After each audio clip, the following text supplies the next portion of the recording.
Welcome to our channel world teacher news. కర్మానుభవం రెండవ భాగం. ద్రౌపది భీష్ముడిని అడిగింది, మరి స్వామి నీ నీతులన్నీ ఇప్పుడు చెబుతున్నావు, ఆ నీతులన్నీ కూడా నన్ను వస్త్రాపహరణ చేసేటప్పుడు నువ్వేం చేసావని అడిగింది. అప్పుడు ఆయన చెప్పాడనమాట, సారపు ధర్మమును విమల సత్యము పాపము చేయట బొంకుతే సారము పొందలేక చెడబారిన వ్యవస్థ దక్షులెవ్వరు పేరక్షసేసిరి అది వారా చేయటకు గాని ధర్మ విస్తారకమయ్యు సత్య శుభదాయకమయ్యును దైవం ఉండెడన్ అని చెప్పాడనమాట. అన్నిటికీ మూల కారణం ఆ పైన ఉన్నటువంటి ఆయన అన్ని చూస్తూనే ఉంటాడు. నువ్వు చేసేటువంటి పాపాలన్నీ కూడా ఎక్కడో రాయడు, నీ శరీరం మీదే రాస్తాడు ఆయన. చూడండి, నువ్వు చేసే పాపాలన్నీ కూడా పేపర్ మీద రాయడు, నీ శరీరం మీద, నీ ఒంటి మీదే రాస్తాడు అనమాట.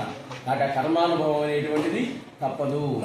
మరి ఆ నీతులను అప్పుడు ఏమేమి అని అడిగింది ఆమె ద్రౌపది దేవి భీష్ముడు. అప్పుడు ఆయన చెప్తున్నాడు అనమాట, అమ్మ అప్పుడు నా శరీరం నా అధీనంలో లేదు, మనస్సు మాత్రమే ఉంది. శరీరం ఎవరి అధీనంలో ఉంది? దుర్యోధనుడి యొక్క అధీనంలో ఉంది.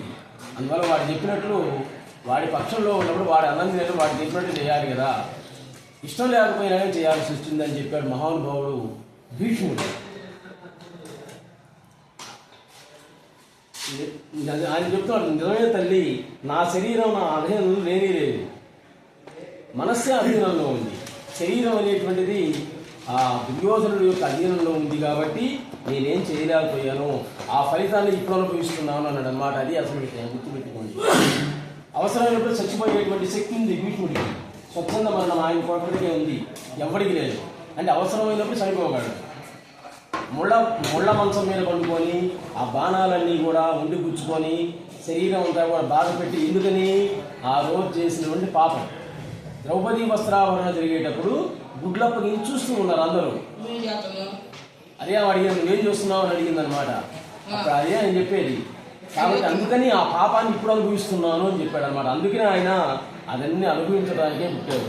ఇకపోతే ద్రౌపది అవమానం అనేటువంటిది ఇంకోటి కూడా ఎప్పుడైతే జరిగిందో అప్పుడే కౌరవులందరినీ కూడా చంపేశాడు కృష్ణుడు. చూడండి, గురువుగారు సద్గురు సుబ్రహ్మణ్యం గారు ఏం చెబుతున్నారు ఇక్కడ, ద్రౌపది వస్త్రాభరణ ఆయన చీరని పట్టుకుని ఎప్పుడైతే దుశ్శాసనుడు లాగాడో అప్పుడే చంపేశాడు. అంటే కౌరవులు అనేటువంటి కాగితాలని కాల్ చేశాడనమాట. అంటే కాలినటువంటి కాగితాలు కౌరవులు పైకి కాగితాలలాగా కనిపిస్తున్నాయి, కానీ అవి కాదు, కాలిపోయాయి. కాలినటువంటి కాగితాలనే కాంచమని చెప్పాడు అర్జునుడిని. అది అసలు ధర్మరహస్యం అన్నమాట. ఆల్రెడీ చంపేశాడు మానసికంగా వాళ్ళని.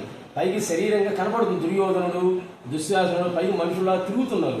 అంటే తిరిగేటువంటి శవాలన్నమాట, చచ్చాయి. కాలినటువంటి కాగితాలు అవన్నీ కూడా. ఆ విధంగా తయారు చేసింది ఎవరు అంటే శ్రీకృష్ణుడు. అందుకే చెప్పాడుగా, నేను యుద్ధం చేయలేని బాణాలు అవతల పారేశాడు అర్జునుడు. అయిందా?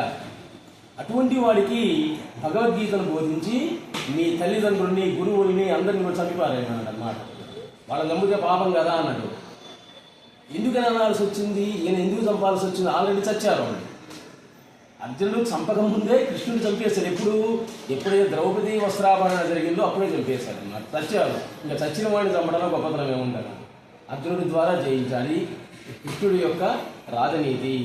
కాబట్టి మీకు జీవితంలో ఏది జరిగినా, మంచి జరిగినా చెడు జరిగినా, పరీక్షలు పాస్ అయినా ఫెయిల్ అయినా, ఉద్యోగాలు వచ్చినా రాకపోయినా, పెళ్ళిళ్ళైనా కాకపోయినా, చావు వచ్చినా సుఖాలు వచ్చినా కష్టాలు వచ్చినా శ్రీకృష్ణ శరణమ్మ, ఇదంతా ఒక పెద్ద కళ అనుకోమన్నాడు సద్గురు సుబ్రహ్మణ్యం గారు.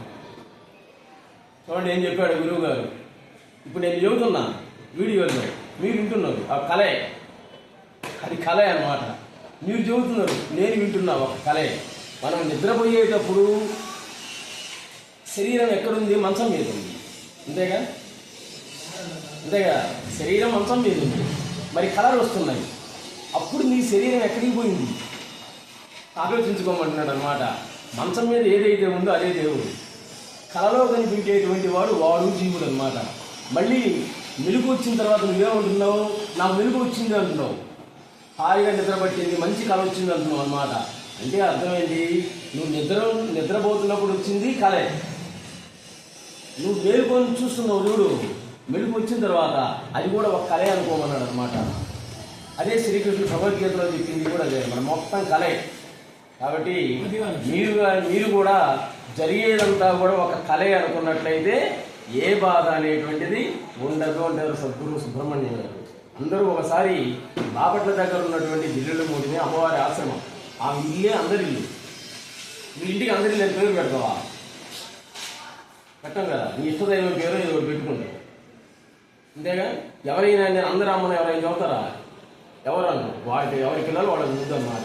కానీ అందరూ నా బిడ్డలే అని కుల మత వర్ణ విచక్షణ లేకుండా ఉచితంగా భోజనం పెడుతుంది. ఈరోజు కూడా జిల్లెడమూడిలో ఎంతోమంది పాపం పేద పిల్లలకు చదువుకొని డాక్టర్లు, లాయర్లు, ఇంజనీర్లుగా తయారయ్యారు.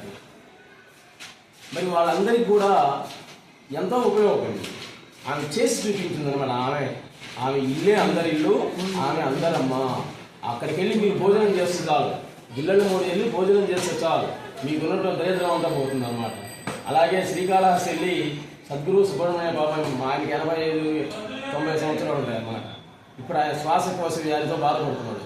ఇప్పుడు వెళ్ళినా కానీ ఆయన చూసి దండం పెట్టారండి అంతే. ఆయనతో మాట్లాడే శక్తి లేదన్నమాట ఇప్పుడు ఆయనకి. అది ఆయన కోలుకోవాలని ఇంతకుముందులాగే మన అందరితోటి మాట్లాడుతూ మన సమస్యలను తీర్చాలని ఆయన కోరుకుంటూ, మన సబ్స్క్రైబర్స్ అందరికీ కూడా ఎంతోమంది ఉన్నారన్నమాట. ఇంకా వాళ్ళందరికీ కూడా ఆయురారోగ్యాలు ప్రసాదంగా కోరుకుంటూ నమస్తే.